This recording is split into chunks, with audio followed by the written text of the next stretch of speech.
soo dhawaada daawadayaal maanta waxaa ku tusi doonaa 4 farsamo oo haddii aad raacid ku suurtagelin doonto in iPhone-kaaga aad ku dubtid muuqaalo cinematic ah. Let's go. soo dhawaada daawadayaal qodobka koowaad aan rabno in asla fiirino oo ah inaad iska saxdid settingska kaamirada. waxaad isticmaalaysaa camera app-ka teleefankaaga uu ku yimaado waxaana kasii dooranaysaa video mode-ka caadiga ah and then intaas kadib waxaa saaranaysaa 4K 60 frame per second oo inta badan aniga waxaa ku duubtaa 4K 60 frame per second oo ah kan ugu fiican sababtoo ah number 1 waa high resolution 4K-ga oo haddii editing-ka marka waxaad edit gareynaysaa aad zoom in samaysid resolution-kaagii ma ka dhumaayo. sidoo kale 60 frame per second waxaa u dooranaynaa haddaa rabtid inaad slow motion gelisid videogaaga slow motion aad gelin kartid haddaa rabtid inaad caadi u isticmaashidna at the same time caadi ayaa u isticmaali kartaa. next waxaa u baahan tahay inaad furtid gridka asigana wuxuu kaa saacidayaa in aad ilaalisid rule of third-ka. waxaad tegaysaa camera settingska kadib waxaad kasii tegaysaa composition sectionka waxaad enable dhehaysaa gridka.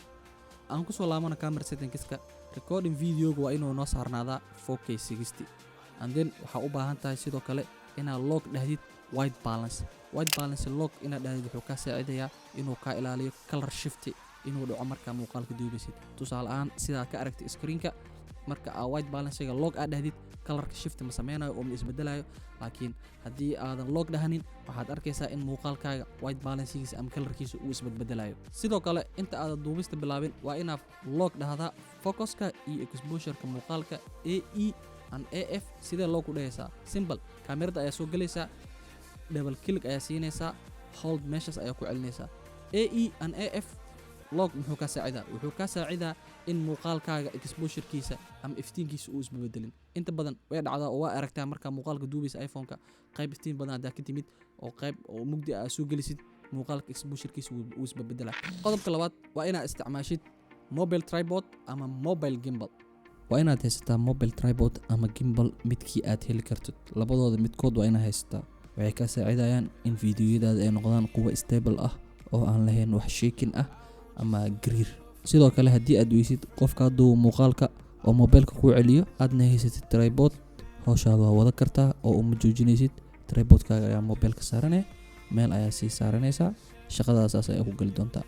qodobka saddexaad oo ah isticmaal time lapse mode si aad u heshid muuqaalo kala duwan oo qurux badan. time lapse mode-ka waxa uu ku siinayaa muuqaalo perspective kale ah oo aad iyo aad u qurux badan wuxuuna kaa saacidi doonaa inuu xiise u yeelo muuqaaladaada. waxaad tegaysaa kaamirada kadib waxaad kasii dooranaysaa time lapse mode. fiiro gaar ah marka aad duubaysid time lapse waa in ay kaamiradaadu ku saarnaataa tripod si uusan kaaga foolxumaan time lapsega uuna shaking ama gariir usoo gelin.